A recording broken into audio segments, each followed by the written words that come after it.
اب ایک آخری بات کہہ کے دعا کرتا ہوں کہ دیکھو بھائی بہت بڑا مجمع ہے ماشاءاللہ، 95% مجھے نوجوان نظر آ رہے ہیں۔ یہاں سے آج صلح کر کے اٹھو اور توبہ کر کے اٹھو، اللہ سے مانگو کہ آج ہم توبہ کر کے اٹھیں، کہ توبہ ایک ایسا عمل ہے جو پچھلے سارے گناہ دھو دیتا ہے، سارے دھونے دھو دیتا ہے، سارے گناہ معاف کر دیتا ہے۔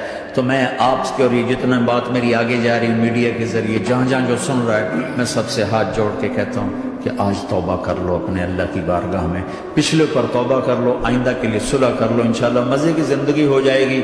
میں اللہ پہ قربان جاؤں، صدقے جاؤں کہ اس نے بھی توبہ کا دروازہ ایسا کھلا رکھا ہے، نہ کوئی عدد کی قید ہے، نہ کوئی عمر کی قید ہے، نہ یہ کہتا ہے 1000 دفعہ توڑ دی تو پھر قبول نہ ہوگی، نہ یہ کہتا ہے 60 سال عمر گزر گئی تو پھر توبہ قبول نہ ہوگی، بلکہ کہتا ہے ما لم یغرغر، جب تک تیرے گلے کا سانس باقی ہے تیری توبہ کا انتظار رہے گا۔ اور پھر ساتھ یہ کہتا ہے کہ تو اتنے گناہ کر کے زمین سے اٹھا کر آسمان کی چھت کو لگا دے، پھر ایک دفعہ کہہ دے یا اللہ معاف کر تو میں سارے ہی معاف کر دوں گا، ولا ابالغ، مجھے پرواہ بھی نہیں ہوتی، پرواہ بھی نہیں ہوتی۔ میرا ایک شاگرد ہے کراچی میں، اس کے مسجد کے ساتھ ایک عورت تھی، وہ لڑکیاں سپلائی کرتی تھی، کس قدر بدترین کام۔ اس نے، میرے شاگرد نے اس عورت کے بیٹے سے دوستی لگائی اور اس کو میرے بیان کی کیسٹ دے دی۔ اس نے کہا یہ سن لیں، اس نے گھر میں جا کے لگا لی، اس کی ماں کام کرتے ہوئے چلتے پھرتے سن رہی، کانوں میں آواز پڑ رہی۔ تھوڑی دیر کے بعد وہ آ گئی، کہنے لگی مجھے بھی سنا، تو اس نے سنی، پھر کہنے لگی دوبارہ سنا، پھر دوبارہ سنا، پھر کہنے لگی ایک دفعہ اور سنا، پھر ایک دفعہ اور سنا۔ کہنے لگے یہ کون ہے؟ کہ پتہ نہیں کون ہے۔ کہ کس نے دی؟ کہ یہ مولوی صاحب جو مسجد کا اس نے دی۔ تو اس نے بیٹے کو لیا اور مسجد کے دروازے پر آ کے، لوگ تراویح پڑھ کے نکل رہے تھے، انہوں نے کہا میں یہاں کے امام سے ملنا چاہتی ہوں۔ تو آ گیا، امجد نام ہے اس کا، کہا مولوی صاحب یہ کیسٹ آپ نے دی ہے؟ کہا جی۔ یہ کون ہے؟ کہ میرا استاد ہے۔ کیا نام ہے؟ طارق جمیل۔ کہ اس نے کہا ہے کہ جتنے بھی گناہ کرو توبہ کرو تو قبول ہو جاتی ہے، تو میری توبہ قبول ہو سکتی ہے؟ تمہیں تو پتہ میں کیا کرتی ہوں۔ کہاں بی بی توبہ تو سب کی قبول ہے۔ کہ اچھا پھر میں تمہیں گواہ بناتی ہوں، میری توبہ، میری توبہ۔ اور اگلے دن مسجد میں آنا شروع کر دی تراویح میں، اور دعا کرے یا اللہ اگر میری توبہ قبول ہے تو مجھے اٹھا لے، اگر میری توبہ قبول ہے تو مجھے اٹھا لے، اگر میری توبہ قبول ہے تو زور زور سے دعا کرتی، عورتوں کے اس میں جس طرح عورتیں نماز پڑھتی تھی۔ 29 کی رات سجدے میں اللہ نے اس کو موت دی تھی۔ ساری زندگی لڑکیاں سپلائی کی اور موت آئی رابعہ بصری جیسی۔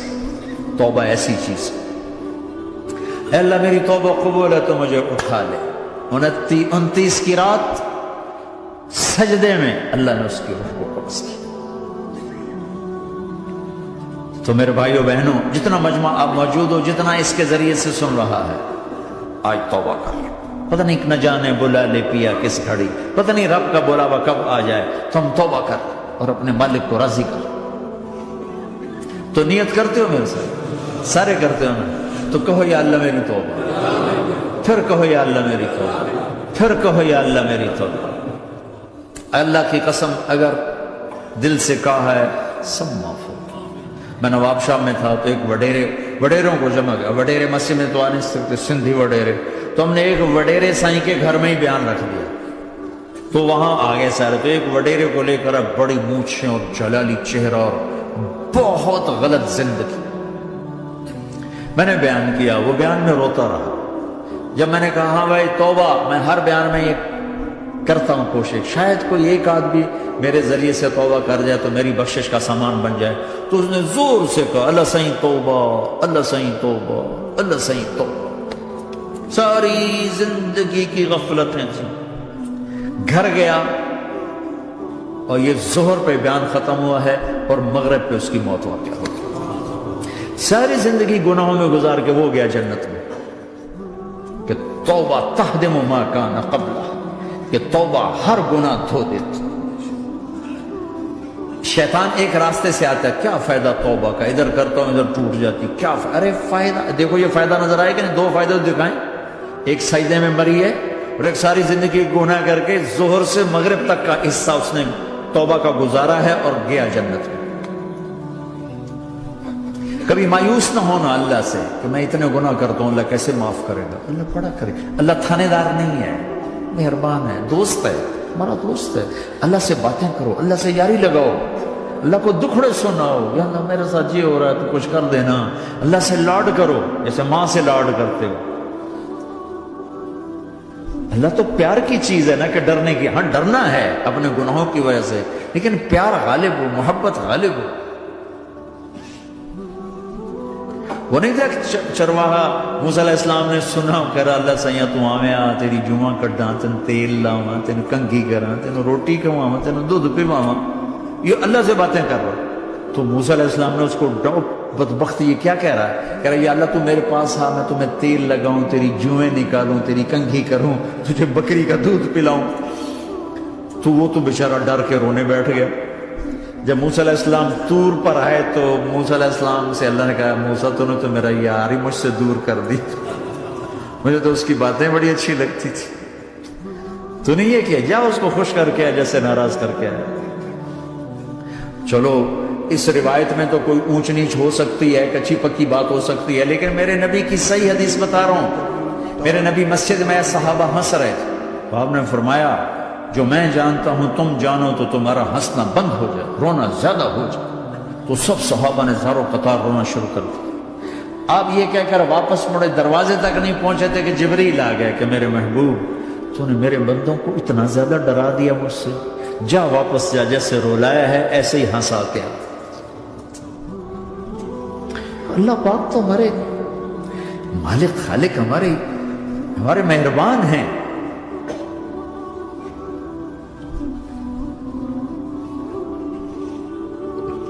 اللہ کو نہیں سنائیں گے تو کس کو سنائیں گے؟ تو جب کبھی توبہ ٹوٹ جائے اللہ کے واسطے مایوس نہ ہونا، پھر کر لینا، پھر کر لینا، پھر کر لینا. پتہ نہیں کون سی توبہ پکی ہو جائے، پتہ نہیں کون سی توبہ پکی ہو جائے. تو نیت کرتے ہو سارے بھائی. اب بہت بڑا مجمع ہے، چھوٹا سا دو چھوٹے سے تبلیغ کے کام. ایک جمعرات کو مرکز میں جاؤ، ایک 3 دن ہر مہینے لگاؤ، ہر مہینے کسی بھی جماعت کے ساتھ چلے جاؤ تو انشاءاللہ آپ کو فائدہ ہوگا. جس جماعت میں 3 دن میں لگے اور میں نے کہا بھائی 4 مہینے لگاؤں گا، 4 مہینے اللہ نے تقدیر لکھی تھی تو میں آگے چلا گیا. رائمنڈ سے مل گئی جماعت، سارے ان پڑھ، سارے بڑی عمر، میری عمر 18 سال اور سب 40 سال سے اوپر، 60 70 اور سب ان پڑھ اور سب ڈیرہ اسماعیل خان کے دیہاتی، اور اتنے غصے والے کی جماعت میں روز لڑائی ہوتی تھی. ایک آدمی چائے نہیں پیا کرتا تھا تو وہ روزانہ کہتا چائے کیوں بنائی ہے، میری چوانی واپس کرو، 4 آنے میرے واپس کرو. تو 4 آنے روزانہ واپس لیتا تھا، باقاعدہ 4 آنے اس کو روزانہ واپس کیے جاتے تھے. تو میں چائے نہیں پیوڑی، میری چوانی واپس کرو. اور جماعتوں میں جھگڑا ہوتا ہے کہ تم نے کھانا اچھا نہیں بنایا. اس جماعت میں جھگڑا ہوتا تھا کہ کھانا اچھا کیوں بنایا. اس پہ لڑتے تھے کہ خرچہ زیادہ ہو رہا ہے. اور خرچہ کتنا ہوا تھا؟ 1 مہینے کا سفر، جانا آنا، بس کا جانا بس کا آنا. اور اس زمانے میں کوئی کھانا کھلانے والے سب خود پکایا. 2-4 جگہ کہیں ضیافت ہوئی، 27 روپے ٹوٹل خرچ ہوا تھا. کہ زیادہ خرچہ ہے، روز لڑائی، روز.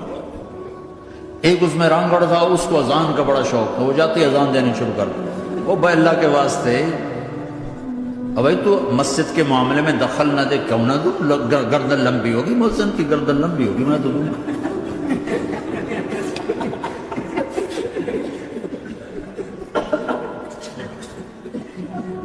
وہ امیر بھی چھٹا ان پڑھ تھا، بالکل ان پڑھ، مطلب عجیب وہ نمونہ تھی جماعت. یعنی اس میں ہر ایسا ایلیمنٹ موجود تھا کہ میں بستر اٹھا کے بھاگ جاؤں.